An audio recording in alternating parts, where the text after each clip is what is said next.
Good evening everyone. Welcome to Bajirao IAS Academy, the Hindu news analysis. Today is 27th January 2025.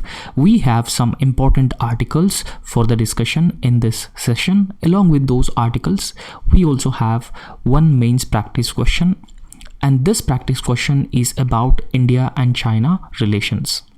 And this forms part of your General Studies paper 2 syllabus of India and its relations with the neighboring countries. In fact, when we talk about China, China is a very important player, particularly for India. So the question is, despite of differences at various levels, India-China relations are critical to realize Asian century. And in fact, when we talk about India-China relations, so one thing that we need to understand is that both these countries are part of, Asia. And apart from that, so both these countries have a lot of potential. So lot of potential in terms of different aspects. For example, India and China are the largest populous countries in the world, one of the largest populous countries in the world. They have a huge demographic dividend, and their economies are, now Chinese economy is the second largest economy, and Indian economy is the fifth largest economy in terms of GDP and the third largest economy in terms of the purchasing power parity. And in fact, Indian economy is also expected to become the third largest economy very soon. So in this context, both these countries in fact have a lot of potential, and it is very, very important to realize potential of those respective countries, and that would unleash an Asian century, right? So the question is, despite of differences at various levels, India-China relations are critical to realize Asian century. Analyze. So that is the question that we should deal with. Okay, so in the introduction of this question, so you just have to write, so what is the potential of India and China? So it is said that Asian century is projected 21st century dominance of Asian countries. So Asian countries would dominate the 21st century, right? Because they have a huge potential, and with that particular potential, they could easily dominate the 21st century, whether it is politics, whether it is culture, economy, or different arenas. And in fact, unity in Asia is very, very important to realize potential, to make sure that this 21st century is Asian century. And apart from that, when you look into the countries in Asian region, so most of these countries have the conflictual bilateral relations or the multilateral relations. However, there is a need to make a transition or a transformation from a conflictual bilateral relations to most progressive relationship among all these countries to realize the 21st century. However, both countries represent 40% of the world and are center of growth in Asia as well. So I have already talked to you about the potential of India and China, the growth potential, the demographic dividend, the workforce that they have actually, and the potential with which they could actually grow in the coming years. So we'll look into the areas of cooperation between India and China. There are different areas of cooperation between these two countries. So firstly, in 1993, an agreement was signed between India and China, so about maintenance of peace and tranquility. So this is 1993, maintenance of peace and tranquility along the line of actual control. Now, line of actual control is, an undemarcated border between India and China. So still there is no agreement between India and China about a proper boundary. So therefore, this undemarcated line between India and China is called as line of actual control. So in order to maintain peace along line of actual control, the maintenance of peace and tranquility agreement was signed in the year 1993 between India and China, because this agreement is very important to bring stability and also substance in the bilateral relations between both these countries. Now, apart from this, the other development is in the year 2008 also, both India and China have extended their strategic and military relations. So they have expanded their bilateral relations. So strategic relations, military relations. So that is in the interest of these two countries. Now, the other thing that we should talk about between India and China, their immense growth potential with a huge demographic dividend. So this is the other thing, that India as of now don't have the skilled workforce. Now, skilled workforce is very important for any economy, but India as of now, so it is being said that 4.5 to 5% of India's total workforce is only formally skilled. But on the other hand, China has more than 45% of its workforce formally skilled. So you could see the difference between India and China. But if India formally skilled most of its workforce, India could achieve huge growth rate in the coming years. And efforts are also being done through programs like Skill India program. But population and demographic dividend workforce of these countries is one of the great advantage for both India and China, because it is being expected that both India and China continues to grow in the first half of the 21st century, and India even grow in the later half of the 21st century as well, because they have the demographic dividend and they could easily reap the demographic dividend. So thereby, coordination between both India and China is very, very important to make sure that whatever opportunities that these countries have, they could reap the opportunities, and they could also provide gainful employment opportunities for the youth, or for unemployable people in their respective countries. And apart from that, China and India could collaborate in the areas of technology and digital infrastructure. Now, in fact, China has launched the Belt and Road Initiative. In fact, China has also launched China-Pakistan Economic Corridor, and this China-Pakistan Economic Corridor has been violating India's sovereignty, and because of that particular reason, India is not part of the Belt and Road Initiative. So in fact, China is interested to bring India on board the China-Pakistan Economic Corridor. However, it has been clearly violating India's sovereignty. But in fact, both these countries have capacities or capabilities in number of areas, and that would substantially help India and China develop digital infrastructure and innovation in technology. For example, India, during COVID-19 pandemic, because of the national security concerns, banned Chinese apps, because Chinese technology may pose threat to the Indian national security. So in this context, it is very important that these two countries should alleviate their fears about each other, and that could unleash immense opportunities in the arena of technology, in the arena of digital landscape or digital infrastructure. That could benefit countries like India, because we have a huge demographic dividend, right? So because if you look at China has made a significant strides in the areas of 5G technology, and China also has made a significant strides in the areas of bullet train, in all these different technologies. So that will certainly benefit India. And in fact, Chinese smartphone manufacturers still dominate the Indian market with over 75%, above 75% of market share collectively. However, the critical telecommunication equipment, despite strict restrictions, often has Chinese components or Chinese technology. However, so if you look into India's emerging sectors like electric vehicles, so they significantly depend on Chinese battery technology and the components as well. However, now the other area that India and China could actually cooperate, work together, in the area of maritime security, because Chinese presence, Chinese influence has been increasing in the Indian Ocean region. So Indian Ocean region could be considered as backyard of India, and India views growing Chinese presence in the Indian Ocean region as a threat to its status as a net security provider. because India traditionally have a dominant position in the Indian Ocean region. So therefore, it is very important that China should not antagonize India with policies like string of pearls. So that is a policy to encircle India.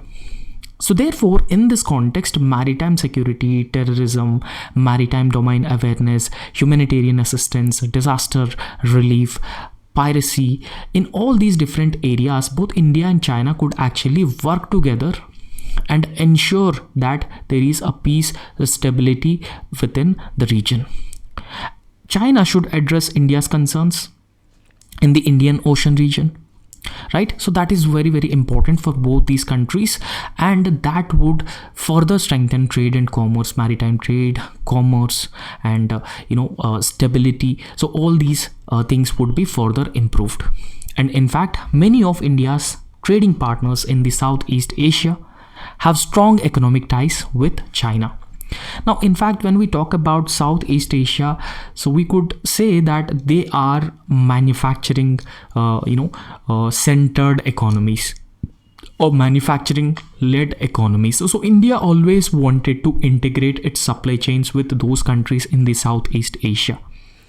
So therefore, it is very important that India should try to reduce the trade deficit between India and China, and India should try to integrate its economies with economies in the Southeast Asia, and that is very beneficial. And we also know that recently India withdrawn itself from the Regional Comprehensive Economic Partnership because of concerns that India has that if India is part of Regional Comprehensive Economic Partnership, then countries like China would start dumping their cheap manufacturing products into India, and that would impact the domestic economy. So therefore, India should reconsider the options like Regional Comprehensive Economic Partnership, and India should assess where it could have a potential advantage. So that will help strengthen its trade and commerce with the other countries, including China as well. And the other thing is that 55% of India's trade passes through the South China Sea and Malacca Strait. Now, for China, Malacca is a dilemma, right? So Malacca is a dilemma, and India also have the ability to even control the Malacca Strait, because there's a Sabang port in Indonesia, and that particular Sabang port can be strategically used by India when it comes to any such emergency. So therefore, both these countries should actually strengthen their cooperation in the areas of maritime security. However, there are certain challenges, and these challenges are mostly responsible for the fears, the concerns between India and China further growing, and the relations are not being improved because of these challenges. So the first challenge is always the territorial dispute that India and China have, right? So China very often adopts aggressive stance. It is becoming more and more assertive, and it is also becoming an expansionist power, right? So in fact, China, because of its aggressive stance, there were instances like Doklam conflict in the year 2017 and Galwan clashes in the year 2020 also. So the ongoing conflicts in the South China Sea and Himalaya create a persistent tension as well as distrust between these two countries. And apart from that, debt trap diplomacy is also another major problem that we have been facing. Right? So we have been facing in the sense that, for example, China has been giving a huge debt to countries in the India's neighborhood, and over a period of time, because of that debt trap of China, these countries are, facing economic crisis because they are not able to service the debt. And of course, instability in India's neighborhood is always a concern for India.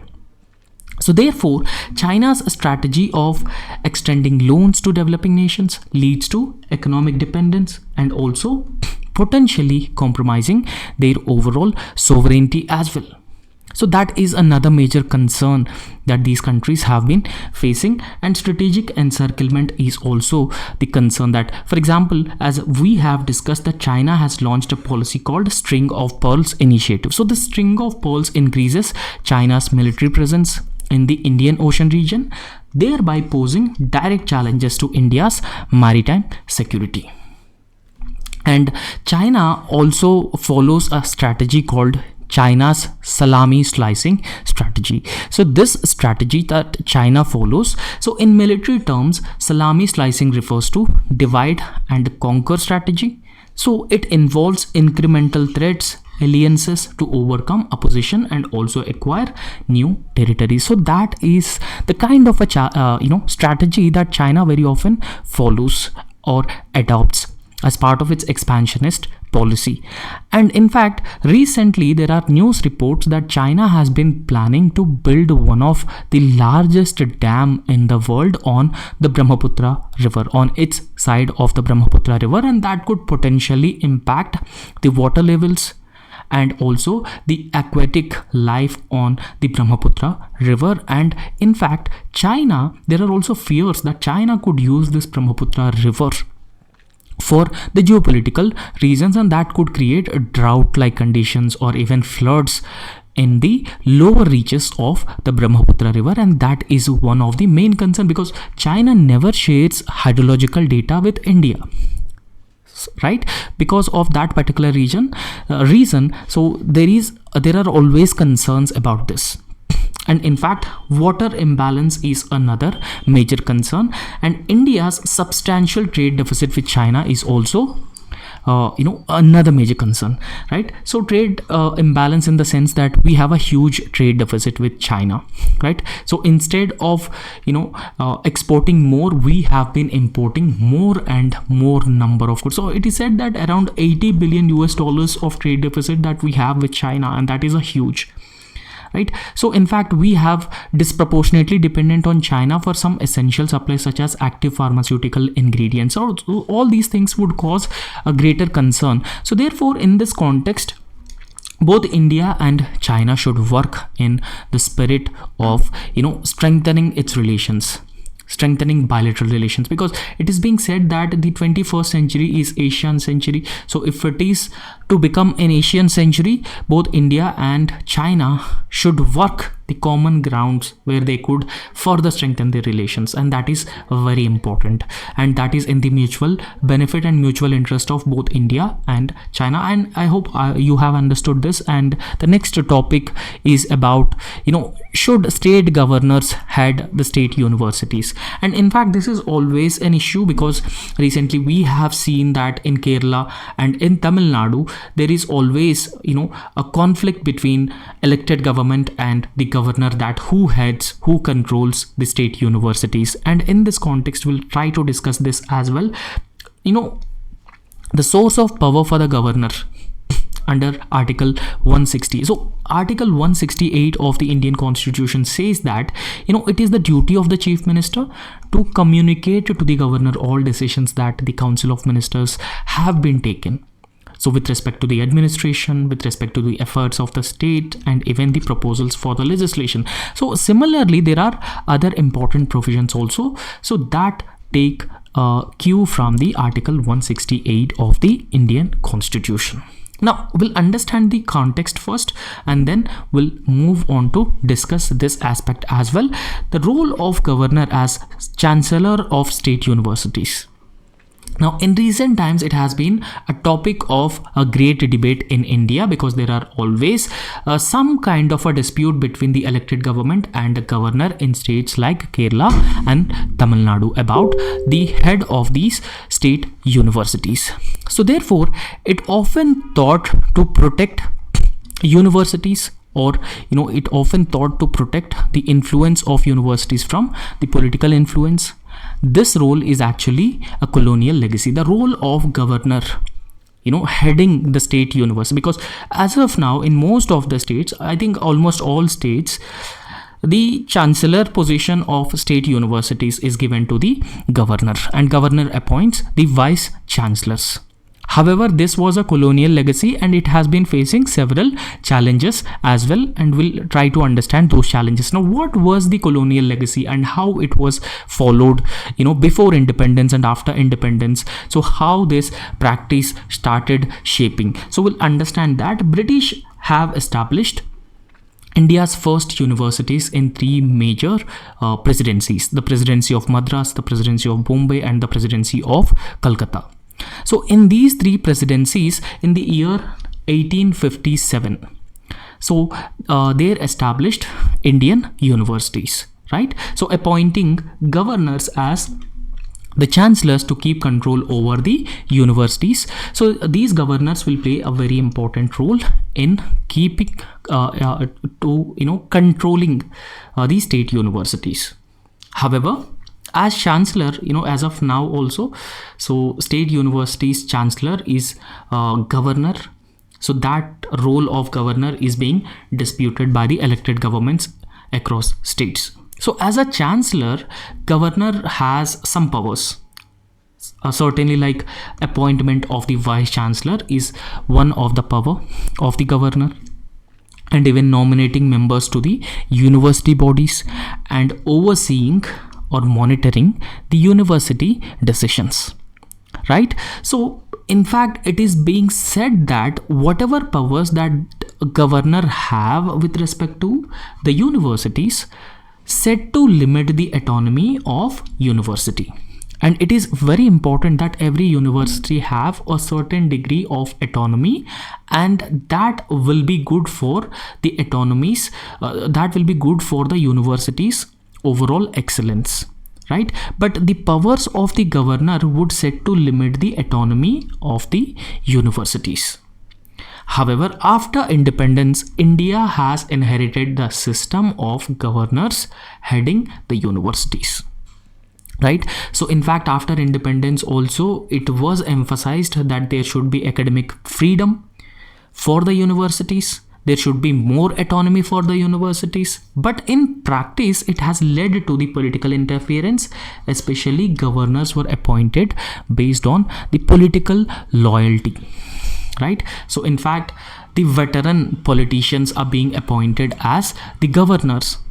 And because of this particular reason, we cannot expect that governors to function as impartial or a non-biased constitutional position. There's always a bias that has been shown by the governors. So what is the political role of governors? So we'll understand this aspect as well, and how this could impact the functioning of the university, how this could impact or limit the autonomy or the freedom of the universities. So until from in between 1947 to 1967, so what happened was, the position of governor was largely ceremonial in nature, right? So it was largely ceremonial in nature during this particular period of time. But after 1967, what happened was, governors started claiming back the powers, right? Because see, until 1967, the real power was with the chief minister. But after 1967, governors started playing more active and more politically motivated roles. Because see, there are the politicians are being appointed as the governors, and when politicians are being appointed as the governors in a few opposition ruled states, these governors are started playing active and politically motivated roles. So that is a concern. In fact, governors often came from political backgrounds. We have just discussed that governors came from the political backgrounds that led to conflicts between center and state governments. And this politicization has undermined the credibility of the office as well, right? So, political interference in the sense that through governor, center has been fulfilling its wishes, its aspirations, and governor has been acting as an agent of the center instead of acting as a constitutional head at the level of state government. And that is a key concern here. And apart from that, governor is also performing a dual role as a constitutional figure under Article 163 of the Indian Constitution. And secondly, he is also performing the role as a statutory authority in terms of Chancellor of Universities. So therefore, it has actually allowed the governors to act independently, and they are also very often bypassing the state governments, especially in opposition ruled states, and that is one of the key concern that has led to a dispute between the state governments as well as the office of the governor. Now, what are the problems that have been arising from the governor as a chancellor? So we should look into this dimension as well. There are certain problems or certain challenges that have been arising from the governor being a chancellor of a state university. Now, in fact, governors as a chancellor of universities have a significant power in the university governance, and it is also being said that it has been limiting the autonomy and the freedom of the universities. But the concern is that governors very often don't have direct accountability to the elected state governments. So it is expected that even though the office of the governor is a constitutional position, governor should be accountable to the elected governments at the level of state. But lack of accountability is a one concern that the states have been pointing out. And apart from that, it is also a colonial legacy. There is no substantial change after independence, right? So whatever was in practice during colonial times, so that is being continued. And in fact, governor's powers as a chancellor of a university very often leads to delays, particularly with respect to the appointment of the vice chancellors and other university positions. And in fact, it would impact the overall performance and effectiveness of the universities, and it would also cause a huge administrative paralysis. And in fact, protecting universities from politics is very, very important. There should not be any political interference in the functioning of the universities, and that is very, very important. So the governor as a chancellor of the state universities, he or she should insulate those universities from the influence of the political interference. However, governors sometimes bring these political influences into the university affairs, so thereby it leads to the undermining autonomy of that particular universities. However, we have to understand the comparisons with the president's role, as what is the role of the president with respect to the central universities. So we will also make a comparison between the president and the governor as well. So President of India acts as a visitor of central universities, unlike governor, because governor at the state level, he is the chancellor of the universities, state universities, but president acts as a visitor of central universities. And in fact, at the central level, president very often works with the Ministry of Education, thereby it has been ensuring more transparency and oversight as well. But this is absent at the level of state. And in fact, key difference is that president's role involves consultation, legislative oversight. However, governor has a unilateral power in state universities, and he very often bypasses the elected state government as well. So these are certain concerns, these are certain problems, and that requires amicable solutions to address this issue between the elected government as well as the governors of different states. And the next topic is about Indo-Pacific. So after the election of Donald Trump as the president of US, the 47th president of United States, so how it would change the Indo-Pacific strategy of US and how it could impact India in the region. So we'll have to understand that. The context is that we all knew that Donald Trump has been elected as the 47th president of United States, and this has marked a significant moment for global geopolitics. Particularly because, it was Donald Trump who actually changed the name of Asia Pacific into Indo-Pacific. So therefore, with the Indo-Pacific region being central to Donald Trump's foreign policy, particularly because of China's growing presence, growing dominance in the Indo-Pacific region. And in fact, so US President Donald Trump's renewed focus on the Indo-Pacific region could actually strengthen, or certainly strengthen, defense, economic and technological cooperation with key Quad partners. Now, Quad is a multilateral grouping between the like-minded countries US, India, Japan and Australia, right? So Quad grouping primarily looks for enhanced multilateral cooperation in the Indo-Pacific region against the potential adversaries, right? So these Quad partners, we could see that there could be enhanced defense, economic and technological cooperation. So thereby it signals a more assertive US posture in the Indo-Pacific region that could have a potential implications for India as well. However, US President Donald Trump's approach primarily aims to counter China's growing influence while ensuring the regional stability as well, and that will benefit India certainly, because growing presence of China in the Indian Ocean region is of course a concern for India. Growing influence of China in India's neighborhood is also a concern for India. Now, what strategic shift that we could see in the current US foreign policy with respect to Indo-Pacific? So let's look into it. So under President Donald Trump, in fact, under his leadership, US has replaced the term Asia Pacific with Indo-Pacific that we have just discussed. So earlier it was being called as Asia Pacific, later it was changed into Indo-Pacific. And therefore, it has resulted in further expanding the strategic narrative in the Indo-Pacific region or Indian Ocean region. And therefore, this Indo-Pacific strategy of US has focused on few aspects such as securing sea lanes of communication, countering China's maritime influence in South China Sea, Indian Ocean, and even in the Pacific Ocean.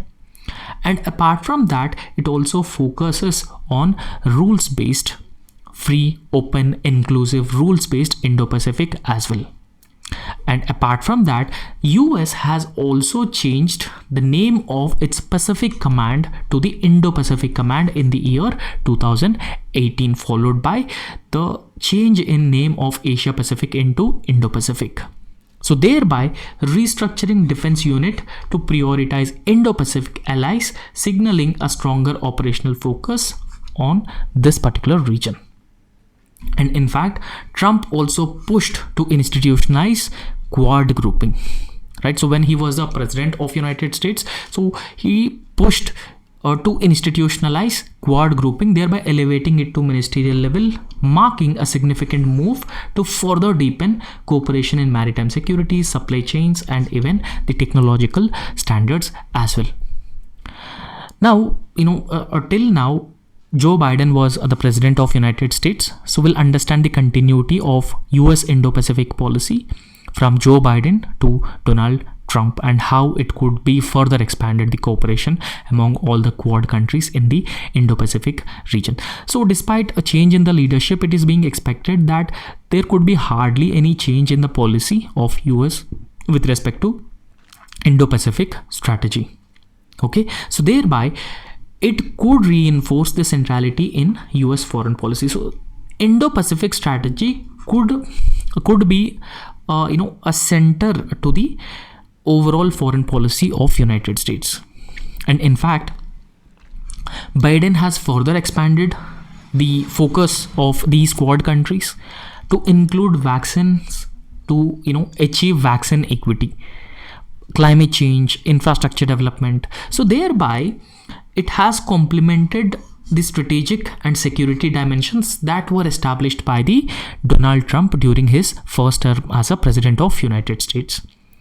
And apart from that, in the year 2022, US President, the then US President Joe Biden has also launched Indo-Pacific Economic Cooperation in the year 2022 to further strengthen economic partnerships, economic cooperation, trade and commerce among the countries in the Indo-Pacific region. So that could potentially complement the strategic engagement, and that could also enhance or ensure economic collaboration along with defense and technological cooperation among the member countries in the region. However, so what prospects that the Indo-Pacific policy could have during Donald Trump's second term that we should understand here? So in fact, it is believed that there's a consensus that the strategic importance of Indo-Pacific ensuring continuity in the US engagement. And in fact, US would also start prioritizing key regional alliances such as Quad grouping as well, and that could potentially benefit India as well, because Quad is not just about, even though India is a member of Quad grouping, Quad is not just about the military cooperation or the strategic element. It is also about technology. It is also about climate change, infrastructure development. Because of the multi-dimensional nature of Quad, it could certainly benefit India in the region. However, Trump's second term expected to see a more assertive US approach towards China, thereby strengthening regional security frameworks and relying on Indo-Pacific allies to share the burden. However, while focusing on hard power dynamics, Trump is likely bolster security frameworks, and that could protect rules-based order, enhancing regional maritime security, economic and the technological security in the region and beyond as well, and that could potentially benefit India, right? So the next topic is, recently Jammu and Kashmir has been issuing Aadhaar to each chinar tree. Now, in this context, we'll understand what is this tree, what is its importance, and why Jammu and Kashmir administration has been geotagging the chinar trees. So we'll try to understand this. So recently, Jammu and Kashmir government has launched Tree Aadhaar. So Tree Aadhaar is a mission to conserve regions declining chinar trees.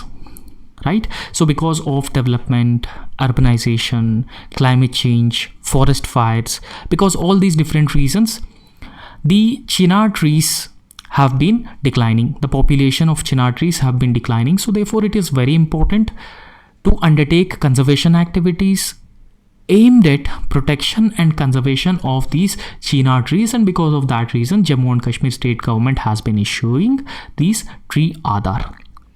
And the initiative includes conducting a census of chinar trees and assigning each tree with a unique identity to monitor and also protect those trees effectively. Now, what are the characteristics of these chinar trees? So we'll try to understand those characteristics. So it has a certain characteristics such as it is a maple-like tree with a vast canopy that it is having, and apart from that, it is it is having a vast canopy. And it very often found in cool climates with a sufficient water, mainly in the eastern Himalayas. It grows up to 30 meter tall with a girth of 10 to 15 meters.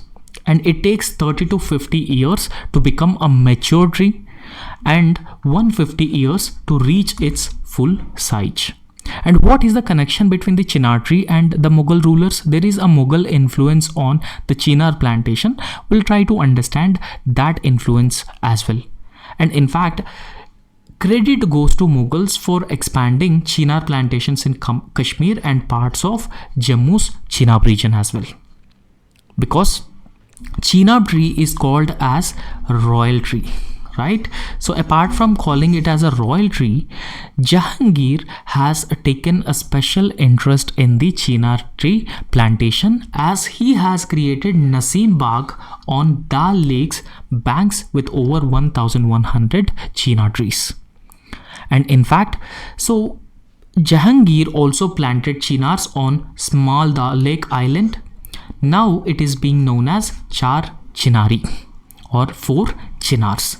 So that is the connection between the Mughals and the chinar trees, and they have taken a special interest. Now, why chinar trees is very, very important for Jammu and Kashmir? Its culture, its tourism, its economy, for all these different reasons why it is very, very important. Now, in fact, chinar tree has been recognized as the state tree of Jammu and Kashmir Union Territory. And in fact, during autumn season, this chinar tree becomes one of the major tourist attraction, because during the autumn season, what happens, the tree leaves turn crimson red and golden color, and because of that reason it is one of the tourist attraction during the autumn season. So tourism means more economic activity, livelihoods for the local people who are living.